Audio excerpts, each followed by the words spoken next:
Welcome to another edition of All or None, according to Jack, with your host, the Ultimate Warrior. No, Jack Toledano. Yes, it is that time of the month. Uh, it is now officially August 2nd, but we are recording for Album of the Day for the month of July. So, got my laptop in hand, and I am ready to talk about what I listened to in the month of July. So, July 1st, on Tuesday, Vandergraaf Generator, Porn Hearts, prog rock. I gave it a 3 1/4, and it got the Wig T Award. Too proggy. I like a bit more straightforwardness. I like more commercial prog, not well received in the UK. UK's Record Mirror. I have to confess complete ignorance of precisely what Van de Graaff Generator are trying to achieve. So, just my honest opinion. I know a lot of people love them, but gets better from there. July 2nd, The Flower Kings. I got a twofer. On July 2nd is Retropolis. That was recorded and released in 96. That got a 4.5 out of 5. That got the MRL award. Uh, More rotational listens, much better. This is more the prog that I want to hear. More rock within, love the instruments. Uh, July 3rd, staying with the Flower Kings for Love. That was released in May of this year. I gave that a 4 1/4. Metropolis a little better, but this may improve with additional spins. Definitely good prog. Uh, July 4th, Independence Day, the independence of our great nation. We have John Lord solo. Before I forget, that was in June of 1982. Gave that 4.5 out of 5. Bit mellow compared to what John did with Purple. Uh, Very good otherwise. Love the Bach thing. Okay, July 5th, my cousin Rachel's birthday. Happy birthday, Rachel. Um, so, Boston, they had an album in 2013 called Life, Love, and Hope, classic rock. I gave that the Wig T Award. Three, in case you didn't remember, the Wig T means when is it going to end already? When is it going to end? That's the Wig T Award. So, typical overproduced album with bland results, light years away from the first album. 3 1/4 out of 5. July 6th, Jag Panzer, The Hallowed, from June of 2023, heavy metal. I gave this 4.75 out of 5. MRL, really needed this. No surprises here, just good, wholesome metal. Better concept album than Fame to the Throne. July 7th, Porcupine Tree. Back to some more prog rock. In Absentia, 2002. 4 1/4 out of 5. Quite good, has its moments, just a bit mellow at times. July 8th. This is one of those albums that they would demonstrate in stereo stores. The stereo store that I worked at in the early '80s, they had this on rotation as a demo album. It was Donald Fagen's The Nightfly, jazz fusion rock, October of 1982. That got a 4.5 out of 5. Very good, Steely Dan like, some very catchy songs within. Production fantastic for the time. Okay, July 9th. Mars Volta, Deloused in the Comatorium, prog rock. June of 2003, gave that 4 out of 5. Obviously talented, but does not really grab me. Could it be the new style of prog? Maybe a few more listens. July 10th, the Ramones' self-titled debut album, punk rock, back in 1976. 4 out of 5. Shortest album yet, very punk, very simplistic but easily digestible. 4 out of 5, but not too bad. Um, July 11th, King Crimson, Larks, Tongues, and Aspic, prog rock. Not a huge fan of King Crimson, but this album, which was released in March of '73, probably the highest rating that I'll give a King Crimson album. Gave it 4.25 out of 5. Mostly instrumental. Not a big fan, but very good at times. July 12th, Magma. 1001 Centigrades. French prog rock. October of '71. Only 3 songs, very instrumental, similar to King Crimson. Definite jazz fusion, no guitars, only bass. 4 out of 5. July 13th. I never listened to this album in its entirety, only the 18-minute stretched song. Of course, I'm talking about Iron Butterflies In-A-Gadda-Da-Vida, psychedelic rock from 1968. 3.75 out of 5. Good but not great early psychedelic rock. Title track, Too Stretched Out. Yes, definitely.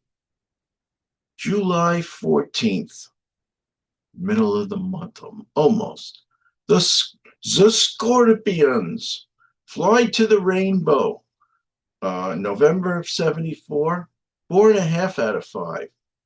Rudolph and Uli lead vocals, interesting. Mellow at times, but very good early Scorps. Gets better from here. We do a double shot of Riverside. July 15th, Riverside. They are a Polish prog rock band. Album in question, Second Life Syndrome. Back in October of 2005. Gave this 4.75 out of 5. Steve Reed was his number 2 album of Riverside. It was the number 1 album for Pete Pardo. Instrumentally excellent. It gets better from there. July 16th, Riverside. Anno Domini High Definition. This is June of 2009. 5 out of 5. So freaking good. Who knew what could have been? What? Oh no, I'm sorry. Had to go to YouTube for this one. Found it as an EP after the fact. 45-minute EP, if you will, in Spotify. Regardless, phenomenal album. Really good job, guys. July 17th. What do you know? 2 5 out of 5s in a row. July 17th for a band called Museo Rosenbach. Zarathustra, Italian Prague. By the way, I bet you're wondering why I'm listing out all these prog albums. That was done for that project that I did for the best product prog rock by year, which turned out to be 1973. But I had to go back and listen to some of these just to be sure.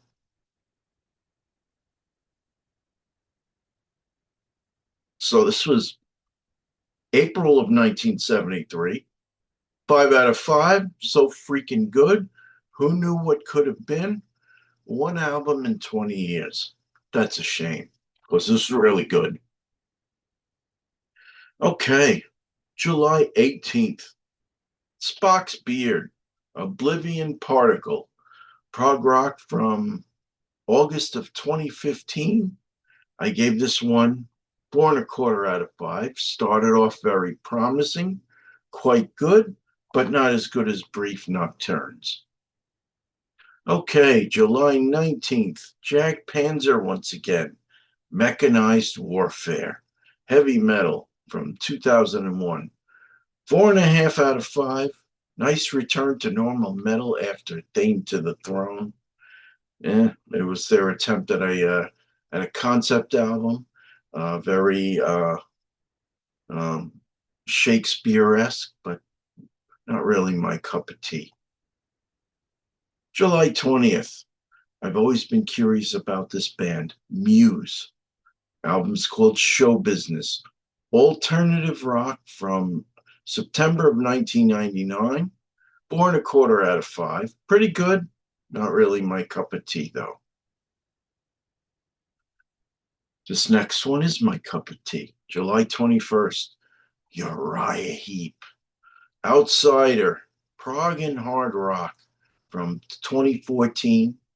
4.75. Had to listen to this on YouTube. More great material. Can't go wrong with the Heap.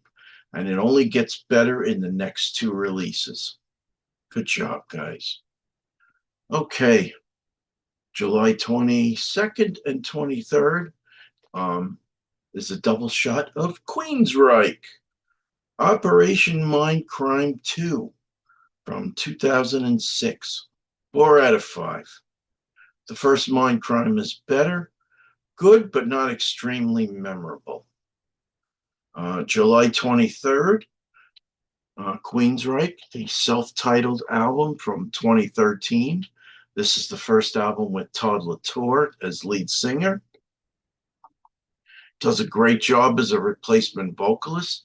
Good first effort. That one, 4.5 out of 5.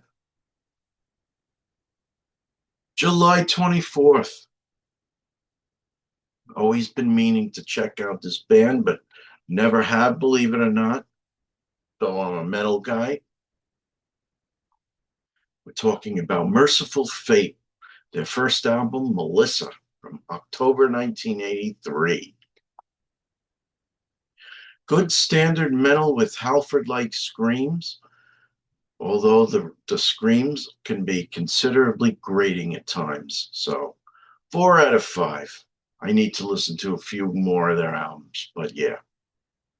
King Diamond's voice is a little grating, as some people have actually told me about Rob Halford, believe it or not. Okay, July 25th. This is another one of those super groups that were Mike Portnoy was a part of. Transatlantic, the Absolute Universe. Prog metal from February 2021, 5 out of 5. Prog metal supergroup, just a fantastic overall release. Good job, guys. So I once had this coworker who kept saying to me, Oasis is going to be the next Beatles, with a dumb British accent. July 26th, Oasis, definitely maybe. Britpop, August of 1994. I gave it a 4.5 out of 5, like a 1990s new wave. Thinking outside the box, I am fairly impressed. Okay, July 27th, Dream Theater. When Dream and Day Unite. I was always curious about this one. This is March 1989, 3.75 out of 5, pre-James LaBrie. I can see this being an issue for some DT fans, like listening to Journey singing Dream Theater music. The instrumentation is there, but I got to agree with Rich Porter on this one. Not memorable. July 28th, Jimi Hendrix, Electric Ladyland, psychedelic hard rock, October of 1968. I was finalizing my, I'm going to be having a double, my top 10 double albums, and I wanted to see if this would qualify. Unfortunately, it didn't. 3.5 out of 5, not spectacular. Good at times, not so good at others. Are you experienced is better. July 29th, Genesis again. The Lamb Lies Down on Broadway, and another um, double album that I wanted to see if it would qualify. Uh, so that was November of 1974. Gave it 4.25 out of 5. Good, but not good enough for my top 10 double albums. Sorry, Genesis. Uh, so far, what is my favorite Genesis album? I think it's Selling England by the Pound, but let's do a search. Genesis. Spelled it out. Foxtrot 4.25. Selling England by the Pound 4.75. Yes. Trick of the Tail 4. Nursery Crime 4.25. And The Lamb Lies Down on Broadway also 4.25. One of these days I'll give you, well, maybe I'll try to give you a ranking the albums, but I have to be honest, I really don't like anything after they went pop with Phil Collins. No. Okay, we're winding down. Two more. July 30th, a band called Heat, spelled H period, E period, A period, T period. Welcome to the future. Hard rock, melodic metal. This is April of this year. 4.75 out of 5. Pete and Rich Catino talked about this one. Very easy to like, no nonsense, straightforward, no negatives whatsoever. Good shit, man. All right, July 31st. So I'm going to give you a spoiler here. So this album did make my top 10 double albums. We're talking Stevie Wonder, Songs in the Key of Life, rhythm and blues and 70s pop. Really good. 4.75 out of 5. Released in September of 1976. This won some Grammys, so good work, Stevie. Definitely need to listen to more R&B to add to this repertoire database. Of course, I can't spell repertoire. Just a fantastic album. Yay, Stevie. Good job, man. So that was the month of July 2025. Uh, I had some really good high honorable mentions. So I hope you enjoyed it. Uh, what do you think, viewers? What should I be listening to? Uh, by the way, this is called Spindrift. Somebody, house guest left it in my house, and it's pretty good.